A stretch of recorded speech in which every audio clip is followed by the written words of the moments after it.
ব্যবসায়ীর বাড়িতে বোমাবাজির অভিযোগ, বোমার আওয়াজে অসুস্থ এক মহিলা। অভিযোগ, হাসনাবাদ থানার জামবেড়িয়া এলাকায় রবিবার গভীর রাতে স্থানীয় ব্যবসায়ী জাভেদ আলী সর্দারের বাড়িতে আচমকাই হামলা চালায় তৃণমূল আশ্রিত দুষ্কৃতীরা।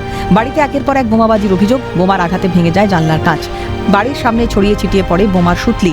তীব্র শব্দে অসুস্থ হয়ে পড়েন পরিবারের এক মহিলা। বর্তমানে তিনি টাকি হাসপাতালে চিকিৎসাধীন। অভিযোগ, এই প্রথম নয়, এর আগেও দুষ্কৃতীরা এলাকায় বোমাবাজি চালিয়েছে। বারবার হাসনাবাদ থানায় অভিযোগ দায়ের করা হলেও কোনো ব্যবস্থা নেওয়া হয়নি। আতঙ্কে পরিবারের লোকজন থেকে শুরু করে স্থানীয়রা। এলাকায় মোতায়েন পুলিশ। কালকে রাত 1:10-এর দিকে আমার বাড়িতে ওরা বোম ফেলেছে।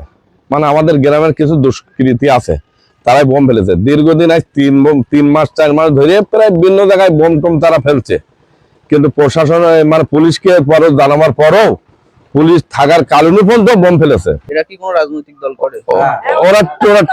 ওরা গুন্ডা, এইভাবে টিএমসির দল করে, আমরাও টিএমসি করি।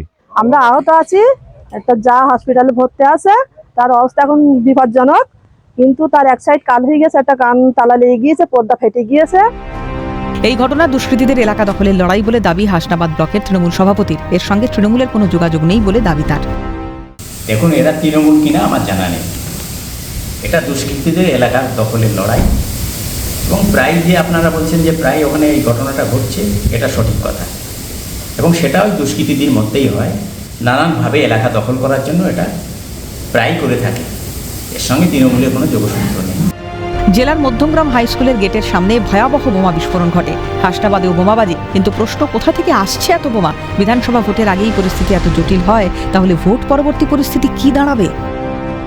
রাত 1টা 2 নাগাদ তখন এই হামলা চালানো হয়, এবং রীতিমতো এই হামলায় যেমন তার আত্মীয় স্বজন যেমন আতঙ্কিত হয়ে রয়েছে, পাশাপাশি বেশ কয়েকজনকে হাসপাতালে ভর্তি করা হয়েছে, এবং স্থানীয়রা তারাও কিন্তু আতঙ্কিত হয়ে পড়েছেন। এই ঘটনার সঙ্গে যে সমস্ত তৃণমূল আশ্রিত দুষ্কৃতীরা জড়িত, তাদের অবিলম্বে গ্রেপ্তার করতে হবে, এমনই দাবি করছেন এলাকাবাসী থেকে শুরু করে যার বাড়িতে এই হামলা চালানো হয়।